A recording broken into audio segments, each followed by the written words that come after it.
भगवान शंकर कुंभज ऋषि से भगवत कथा श्रवण करने आए।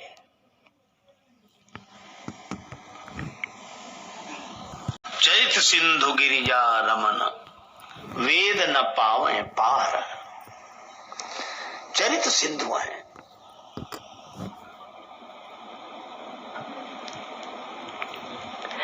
और वे कुंभज ऋषि के पास जा रहे भगवत कथा सुनने। कृपा सिंधु शिव परम अगाधा, जिनकी गहराई का पार कोई नहीं पा सकता, ऐसे कृपा सिंधु हैं। और आप आश्चर्य करोगे कि आज समुद्र जा रहा है श्री राम कथा सुनने। किससे? कुंभज ऋषि से, घड़े के बेटे से।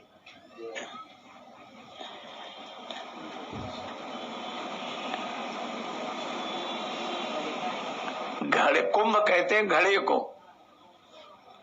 और घड़े से जिसका जन्म हो उसे कहते कुंभज। तो समुद्र घड़े के बेटे से कथा सुनने जा रहा है।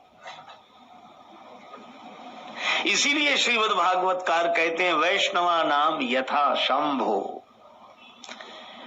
भगवान शंकर परम वैष्णव है। अच्छा, एक और अद्भुत बात है, वक्ता का नाम है कुंभज और श्रोता का नाम है शंभु। शिव जी वक्ता को बड़ा मानकर जाते हैं, अपने को छोटा मानकर जाते हैं।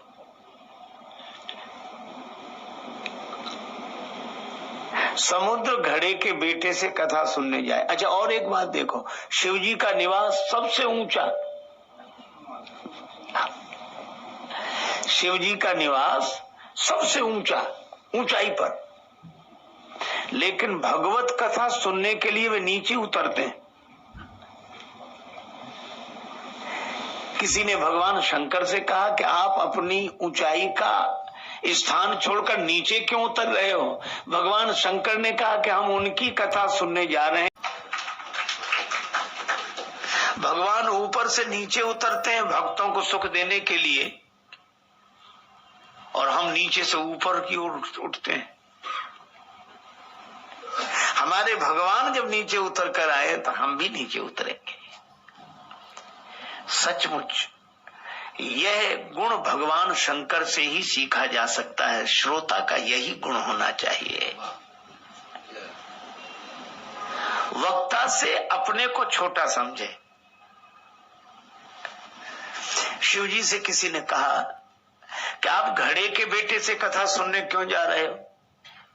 शंकर जी ने कहा कि देखो, घट घड़े को भी कहते हैं और घट हृदय को भी कहते हैं। तो कुंभज ऋषि का अर्थ हुआ हृदय का बेटा।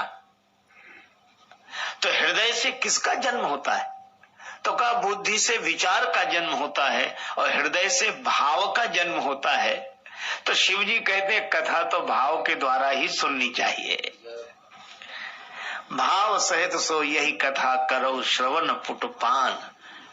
अस विचारी जे तज्ञ विरागी, राम ही भजहि तर्क सब त्यागी। सारे तर्क छोड़कर भगवान की कथा, जे यही कथा निरंतर सुनहि मान विश्वास। अरे तर्क से मिलेगा क्या? इश्क वाले कर गए तय मंजिलें, इश्क वाले कर गए तय मंजिलें, आकिलों के रास्ते दुश्वार थे। प्रेमी जहां पहुंच जाता है विचारक नहीं पहुंच पाता है, और विचार करने वाले तो विचारे होते हैं।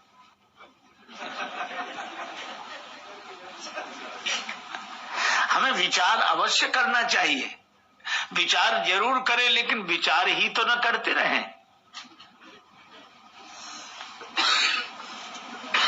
देखो, एक आपको छोटा सा उदाहरण दें।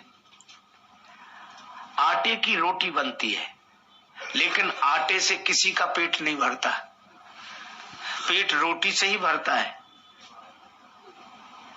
और मुझे कभी कभी लगता है कि आटे में जब तक हम जल नहीं मिलाएंगे तब तक आटा रोटी बनने लायक होगा ही नहीं।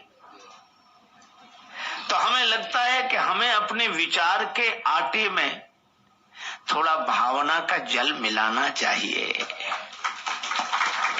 विचार के आटे में जब हम भावना का जल मिलाते हैं तो वह रोटी बनती है जिससे हमारी जिंदगी चलती है। पर एक बात और है,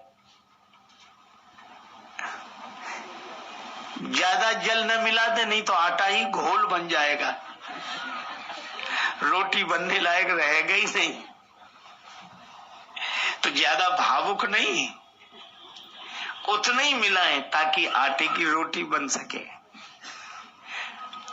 और रोटी तपस्या की अग्नि में तप जाए, निष्ठा की अग्नि में तप जाए। पर आज बड़ी कठिनाई है, विचारक एक तरफ है,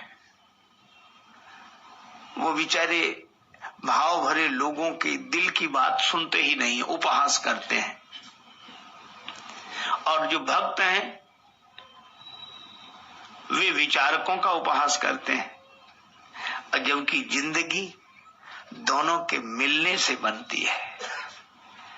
विचार भी हो, भाव भी हो, दिल भी हो, दिमाग भी हो, और ये दोनों का सुंदर मणिकांचन योग बनाए तब जिंदगी। भगवान शंकर जैसा ज्ञानी, भगवान शंकर जैसा विचारक, लेकिन वे भी कुंभज ऋषि से कथा सुनने जा रहे हैं। भाव सहित सो यही कथा। भगवान शंकर अकेले नहीं चले, संग सती जग जननी भवानी, संग सती जग जननी भवानी, संग सती जग जननी भवानी,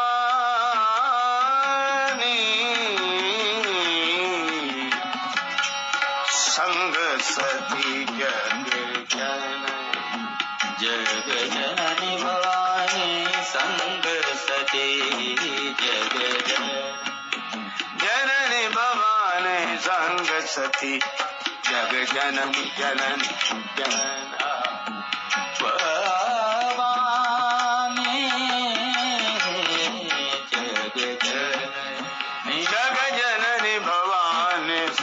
सती जग जननी, जननी भवानी, संग सती जग। साथ में कौन है? भगवान शंकर अकेले नहीं गए, संग सती।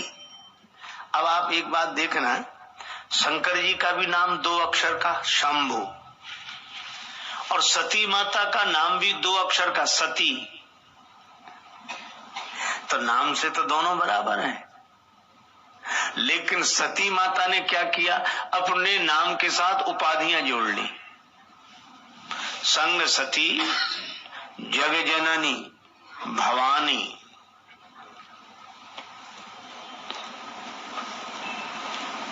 जो प्रेम से भरा होगा वह उपाधियों से क्यों जुड़ेगा?